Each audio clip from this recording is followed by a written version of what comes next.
તો પાલનપુરથી મહત્વપૂર્ણ સમાચાર સામે આવી રહ્યા છે કે જ્યાં રાજકોટ ગેમ ઝોન અગ્નિકાંડમાં 33 નિર્દોષ લોકોના જીવ ગયા બાદ હવે પાલનપુર તંત્ર પણ દોડતું થયું છે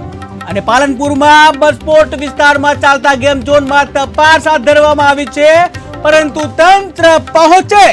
એ પહેલા જ ગેમ ઝોન લોક કે જ્યાં લોક સ્થિતિમાં જોવા મળ્યું ગેમ ઝોન કે જ્યાં હાલ જે કહી શકાય કે તંત્ર પહોંચે એ પહેલા ગેમ ઝોન લોક સ્થિતિમાં બંધ હાલતમાં જોવા મળ્યું હતું, ત્યારે ગેમ ઝોન બંધ હાલતમાં હોવાથી જે હાલમાં તેમાં બે જે સેફટી સાધનો કે પરવાનગી છે કે નહીં તે તપાસ થઈ શકી નથી, ત્યારે પાલનપુરના અલગ અલગ વિસ્તારમાં પણ તંત્રની ટીમો પહોંચી અને પરિસ્થિતિનું નિરીક્ષણ કરી યોગ્ય કાર્યવાહી કરવા માટે હાલ તો દોડાદોડ કરી રહ્યું છે, ત્યારે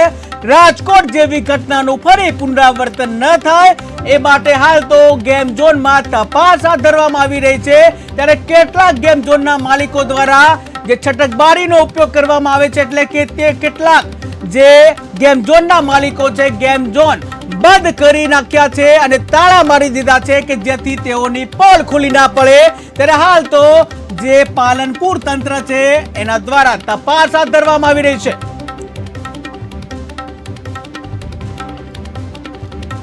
માં તો અહીંયા કેવું છે કે જે કોમ્પ્લેક્સ આપેલા છે બસ સ્ટેશનના અંદર અને જે દુકાનો છે એમને લોકોએ એનઓસી સિસ્ટમ એનઓસી લીધેલી છે અને ફાયરની સિસ્ટમ એ લોકોએ લગાવેલી છે ને એમને એનઓસી આપણે ઇસ્યુ કરી છે, બાકી જે લોકોને ઇન્ડિવિજ્યુઅલ એનઓસી લીધેલી છે કેમ અને જે ગેમ ઝોન ચાલી રહ્યા છે એને ઇન્ડિવિજ્યુઅલ એનઓસી અને ફાયરની સિસ્ટમ છે કે કેમ એ કોર્ટમાં જે આ ઘટના બની છે એવી કોઈ ઘટના ના બને એની તકેદારી રૂપે પાલનપુર પોલીસ અને નગરપાલિકાની ફાયરની ટીમ અત્યારે આવા જે કોઈ ગેમિંગ ઝોન છે પાલનપુરની અંદર એમાં ફાયર સેફ્ટીના શું મેજર્સ લીધા છે એ લોકોએ